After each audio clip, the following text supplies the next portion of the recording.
اعوذ باللہ من الشیطان الرجیم بسم اللہ الرحمن الرحیم۔ سامعین، کچھ عزاداران امام حسین علیہ الصلوۃ والسلام عید الفطر اور عید الاضحیٰ کو خوشی کی بجائے غم مناتے ہیں اور کالا لباس پہنتے ہیں۔ ان کے بارے میں امین شہیدی صاحب نے کیا بیان دیا ہے، اس ویڈیو کلپ میں ملاحظہ کیجیے۔ بعض عزاداروں کے اندر ایک چیز دیکھی ہے کہ وہ عید الفطر نہیں مناتے، بلکہ وہ اس طریقے کے کچھ اشعار بھی ہیں کہ بروز عید بھی محسن ہمارے گھر عزا ہوگی، یا وہ عید کے دنوں میں سیاہ لباس پہنا، غم کرنا، اس چیز کو روایت دیتے ہیں۔ تو یہ معاملہ کس طریقے سے؟ دیکھیے، امیر المومنین علی ابن ابی طالب کے بعد کتنے امام گزرے؟ 11 امام گزرے۔ ان 11 اماموں کی زندگی کتنے سالوں پر محیط ہے؟ تقریباً 210 سال، 215 سال۔ ان 215 سالوں میں کتنی عیدیں آئیں، کتنے روزے آئے؟ کہیں پر کسی ایک امام کی زندگی میں، امام حسن مجتبیٰ کی زندگی میں، امام حسین کی زندگی میں، امام زین العابدین کی زندگی میں، امام باقر کی زندگی میں، امام صادق کی زندگی میں، امام موسیٰ بن جعفر کی زندگی میں، امام علی بن موسیٰ رضا کی زندگی میں، امام محمد تقی کی زندگی میں، امام علی النقی کی زندگی میں، امام حسن العسکری کی زندگی میں، امام مہدی آخر الزمان کے 5 سالہ اس حال حیات میں کوئی ایک واقعہ ایسا نظر آتا ہے کہ ان ائمہ نے عید الفطر نہ منائی ہو، عید الفطر میں سیاہ لباس پہنا ہو، عید الفطر میں عید کی نماز میں نہ گئے ہوں، عید الفطر میں عزیز اقارب سے ملنے کے لیے نہ گئے ہوں؟ ایسی کوئی روایت نہیں ملتی۔ ہمیں دیکھیں، شریعت کی پابندی کرنی ہے۔ امیر المومنین خود محافظ شریعت ہیں، بے شک، لہٰذا امیر المؤمنین سے آگے بڑھ کر نہ ہمیں مسلمان بننا ہے، نہ پیچھے رہ کر مسلمان بننا ہے۔ امیر المؤمنین کے دامن کو تھامنا ہے، امیر المؤمنین کی اولادوں کے دامن کو تھامنا ہے۔ جہاں وہ نظر آتے ہیں وہاں پر کھڑے ہونا ہے، جہاں پر ان کا رخ مڑتا ہے وہاں پر اپنا رخ موڑنا ہے انہی کی طرف۔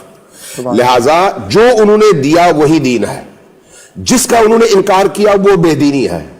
اس لیے عید اگر انہوں نے منائی تو ہم پر بھی لازم ہے، عزاداری اگر انہوں نے کی تو ہم پر بھی لازم ہے۔ جس دن انہوں نے خوشی منائی اس دن ہم خوشی منائیں گے، جس دن انہوں نے غم منایا اس دن ہم غم منائیں گے۔ امام جعفر صادق کا ہمیں قول بھی ملتا ہے کہ ہماری خوشیوں میں خوش رہو۔ جی بالکل بالکل، حدیث ہے نا، باقی ائمہ کی بھی ہے۔ لہٰذا اب یہ جو یکم شوال ہے، بعض لوگ شاید اپنی محبت کی شدت دکھانے کے لیے وہ یہ کہتے ہیں کہ بھئی چونکہ یہ 10واں ہے، اگر اس طرح سے ہم شروع کریں تو پھر باقی تمام ائمہ کے ہاں بھی ہمیں یہی شروع کرنا پڑے گا، اور اگر یہ کریں گے تو پھر ولادتیں بھی اس کی زد پہ آ جاتی ہیں، پھر ان کے چہلم کی زد پہ آ جاتی ہیں، پھر دوسری اس طرح کی مناسبتوں کی زد پہ آ جاتی ہیں، پھر کوئی دن باقی رہتا ہی نہیں ہے۔ جبکہ اللہ نے دین کو انسان کی سہولت کے لیے بنایا ہے اور بھیجا ہے، اور انسان کو اس سے فائدہ اٹھانے کا حکم دیا ہے۔ اس لیے ایک مؤمن کی حیثیت سے، ایک مسلمان کی حیثیت سے ہماری ذمہ داری یہ ہے کہ جس میں رسول اور آل رسول خوش تھے اس دن ہم خوشی منائیں، اور جس دن وہ مغموم تھے اس دن ہم غم منائیں، نہ اس میں اضافہ کریں نہ اس میں کمی کریں۔ جی سامعین، آپ نے امین شہیدی صاحب کا کلپ ملاحظہ کیا۔ اب آپ ایک نہایت شعلہ بیان مقرر حسن ظفر نقوی کا اسی بارے میں ایک ویڈیو کلپ ملاحظہ کیجیے۔ امام نے حکم دیا عید مناؤ، گھروں میں چولہے جلاؤ۔ 5 سال بعد مدینے کے لوگوں نے ہاشمیوں کے گھروں سے دھواں اٹھتے ہوئے دیکھا۔ جب امام نے عید منانے کا حکم دیا تو میں اور آپ کون ہیں کہ وہ عید کا دن شروع ہو جائے پھر بھی لگے ہوئے ہیں؟ دل نہیں چاہ رہا۔ پہلے بھی تو یہی مومن تھے، پہلے والے کیا کچے مومن تھے؟ معلوم ہے کہ سورج غروب ہو گیا، ختم ہو گیا، سو اپنی مرضی سے نہیں کر رہا، امام کا حکم ہے۔ کس کا حکم ہے؟ عید شجاع ہے، عید زہرا ہے، جشن امام زمانہ ہے، تاج پوشی امام زمانہ ہے، سب کچھ ہے، مگر نہیں، جو ہمارا دل چاہے گا وہ مذہب ہے، جو ہمارا دل کہے گا وہ مذہب ہے۔ عید الفطر نہیں منانا، خبردار مولا کا 10واں ہے۔ بقرعید بھی نہیں منانا، خبردار جناب مسلم کا سوئیوں میں۔ اچھا تو شوال میں شادی بھی نہیں کرنا؟ وہ شادیاں کیوں کرتے ہو؟ شادیوں میں کیوں جاتے ہو؟ ان لوگوں سے کہہ رہا ہوں جو یہ سب حرکتیں پلانٹڈ لوگ مال لے کے یہ سب کر رہے ہیں ہمارے دین میں، تحریفات، نہیں خبردار، عید نہیں منانی، عید تو مولا کا 10واں ہے۔ تم اماموں سے آگے بڑھ گئے ہو، کس امام کا یہ حکم ہے؟ تو پھر چہلم تک شادیاں کیوں کرتے ہو؟ ابھی امام کا چہلم نہیں ہوا، شادی کیوں کر رہے ہو؟ 13 رجب کیوں مناتے ہو؟ چہلم ہے جناب سیدہ کا، 3 جمادی الثانی کو شہادت ہوئی ہے،